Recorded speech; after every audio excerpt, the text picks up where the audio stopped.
Welcome back. Today we're going solo sailing for the first time. Today's aim is to get out into the Sound and practice solo manoeuvres to get used to the winches and the layout of the cockpit in general.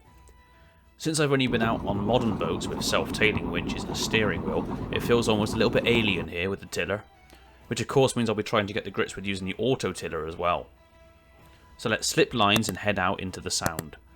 Now I've got quite an easy berth here. Thanks to my minimal draft, I only have to leave the pontoon, and I'm already in the right direction to leave the marina with no traffic.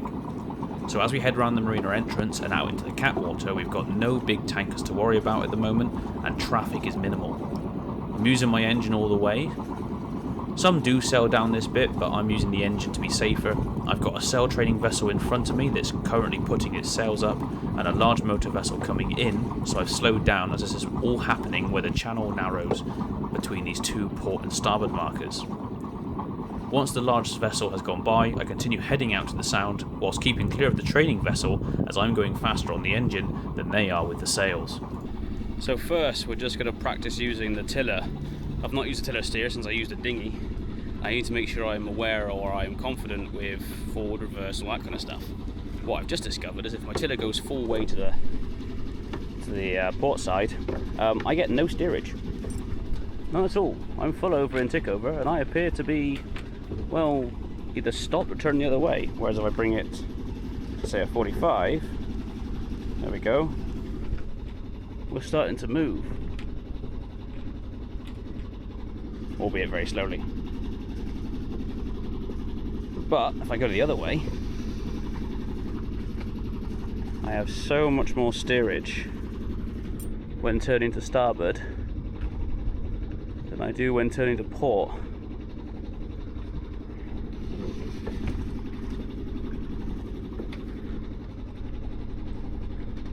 So I can turn to starboard with but a lot less revs than what I can if I want to turn to port. I have to stick on more to get any steerage. I do have steerage, but it's far more sensitive when steering to starboard. And it's also a lot less resistance.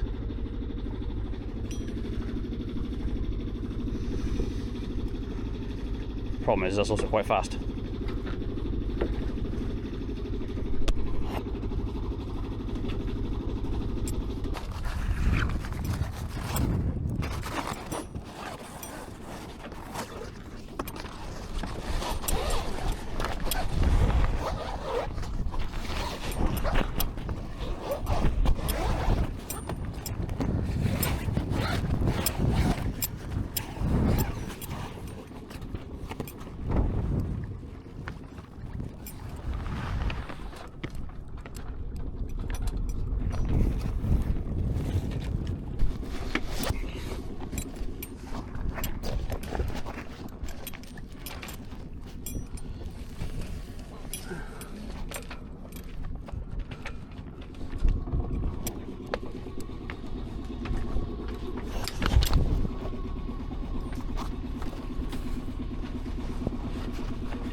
What are you doing?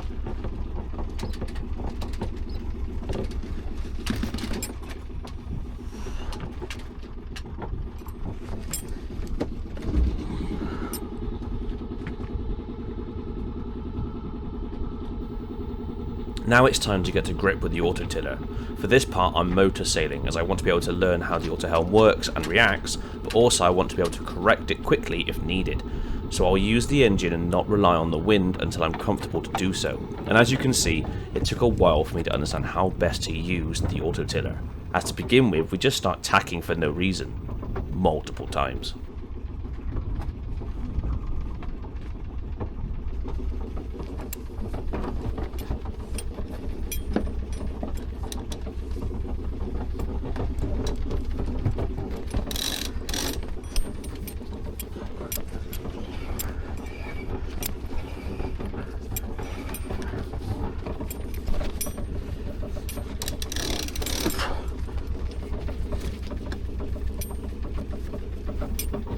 As I begin to get ready to unfurl my jib, I'm struggling with these winches.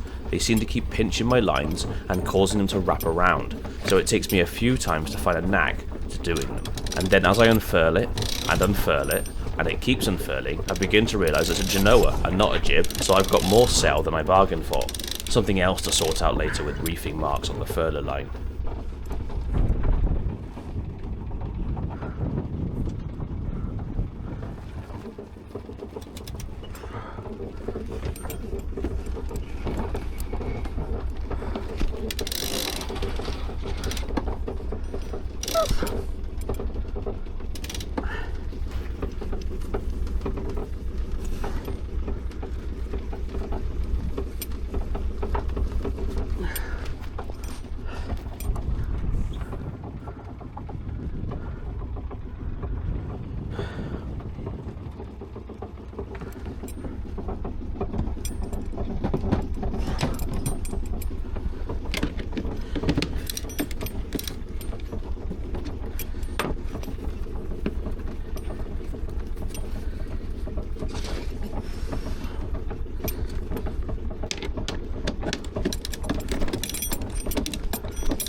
As I start cruising along and checking the Autohelm, a gust comes along and takes us a bit too much for my liking, so as I begin to heel, I depower the main to level us out again. I'm sure I'll get used to it, but at this point I'm not taking risks until I've got the basics sorted.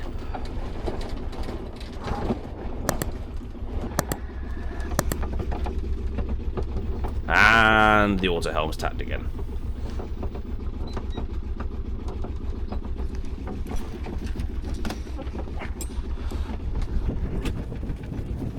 Danger here.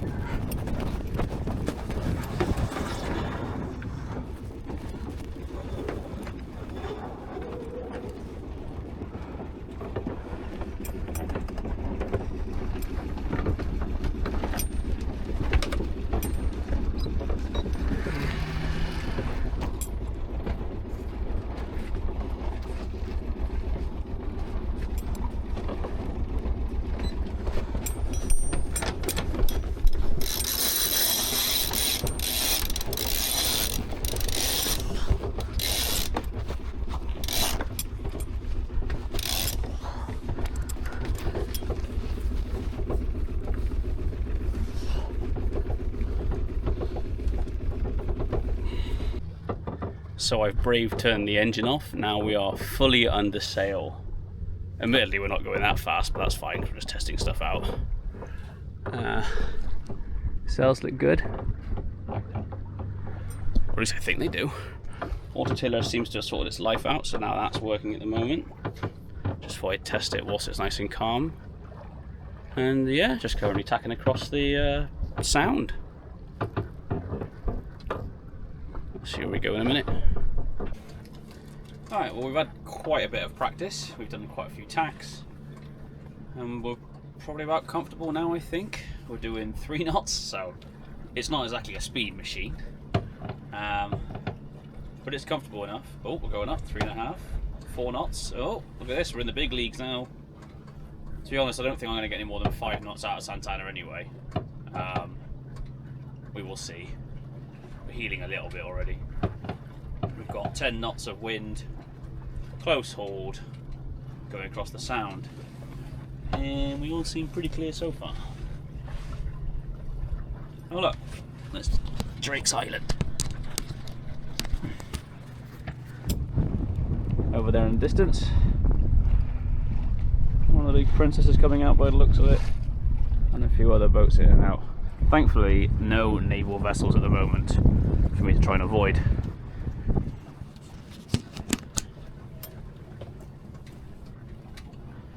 Tempted to go to Corsans.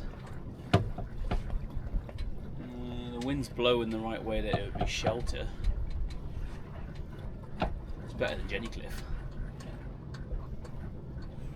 I do really need to practice some docking, coming alongside and mooring buoys, so maybe I do that instead whilst it's calm. And that's the sounder idea, I guess. Also, I got an anchor at Corsans and I've never taken the anchor out of this, and I don't even know if it's marked with paint, so that's a good start. You can see what I've been doing on there. Look. Zigzagging all over the place. I think now I'm starting to understand the tiller, the auto tiller, which is quite good, because earlier I was putting it on, pressing go, and it was just putting me straight up into the wind or putting me the wrong way around and making me tack. But if I leave it actually on when I do my manoeuvres and just press go, then it doesn't seem to do much movement at all, which is nice. So maybe that's the plan. I just never used a tiller before, other than a dinghy, and you don't use an auto tiller in a dinghy. It's pointless because you're racing the things. So, learning as I go. This is quite comfortable. Whoa, 4.2 knots. Speed demon.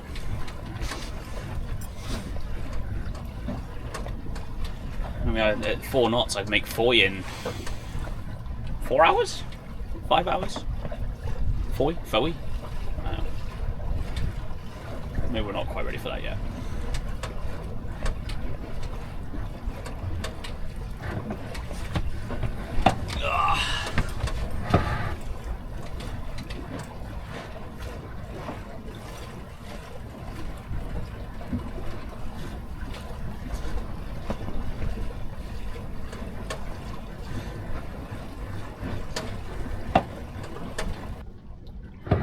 Now, of course, the thing to remember is the auto tiller is only going on a directional number navigation-wise. It's not going with the wind. So as the wind changes, the tiller will still be going at the same direction. So the sails will have to change as I go along. If I want to stay going in this route, the sails must change. If I want to carry on chasing the wind, then I'm better off not using the auto tiller and using my hand, because I'll be able to feel where the wind changes to and move accordingly. Because I'm quite happy heading in a straight line across the sound, and I want to test out the tiller, I'm going to opt to move the sails if I need to. The wind's just died a little bit, and it's just shifted slightly around to the right to more of a beam area where I'm close hauled. So maybe I'll change it. Not sure yet. It might move back in a minute. It is the sound, so it kind of swirls a little bit occasionally.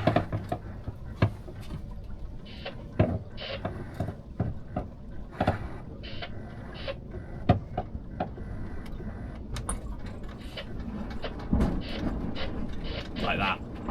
You can hear the sail flapping now, because I'm now pointing into the wind a little bit more, and the jib's starting to not like it. But if I leave it, and we're fine again, the wind's moved back.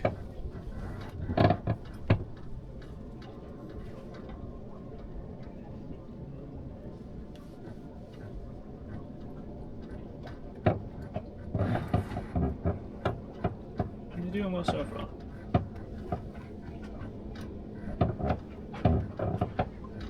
I suppose mainly they're designed for just holding one course in one type of wind. Where it's swirling around here is probably not ideal.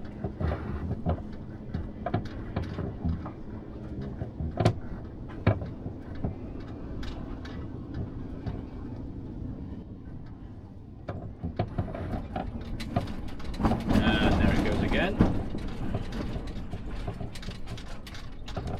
This time, a lot worse though.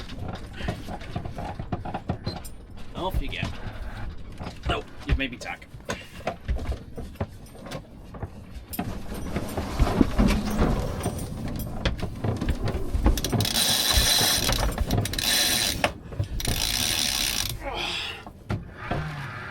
Well, that wasn't the plan. Hold there. Nope, you're doing it again.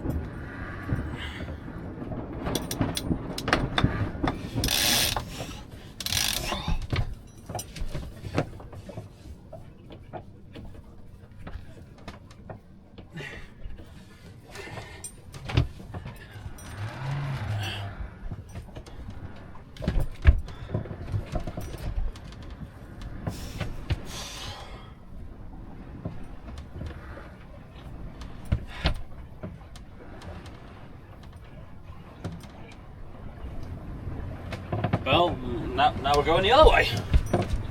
Never mind.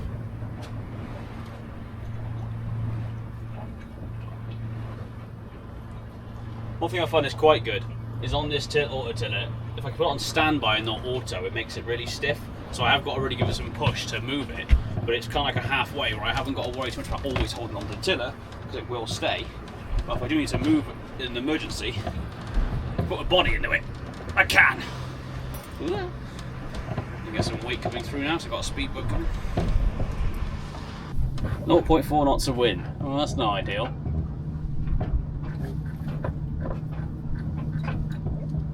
Come on, a little flurry, something.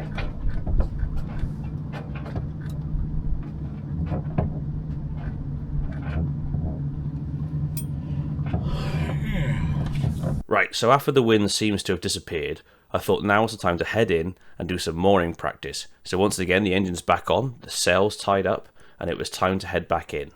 Okay, so we're going to practice pick up mooring buoy. We've got two different boat hooks. One's a regular, one's one of these weird ones. I was given that one. Hopefully it works. I've attached a line to the bow and ran the line back, so I'm hoping I can pick it up here, thread it through, and then run it to the front and pull the boat in. Yeah, we'll see. If not, I've got a stern line ready so I can at least attach myself to the buoy the wrong way around and at least still be attached to it. Or maybe it's as simple as just running up to it, slowing down because we've got very little, running straight to the front and trying to grab it from the front. Coast Guard, Smith freezing traffic.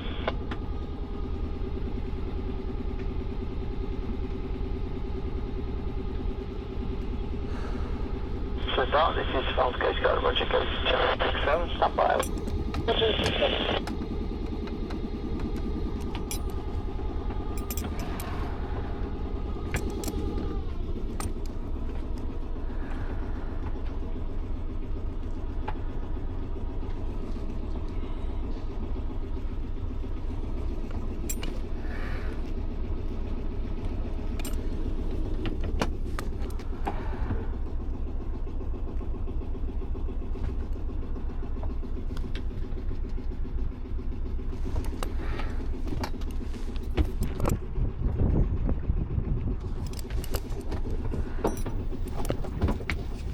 There were several attempts and lessons learned here, but this was the best one.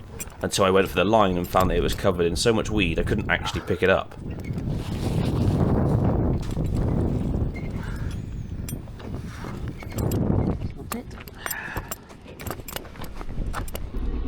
I mean, I stopped pretty close. I don't know if the rope was there or not, but I couldn't get hold of it. So I can stop near them.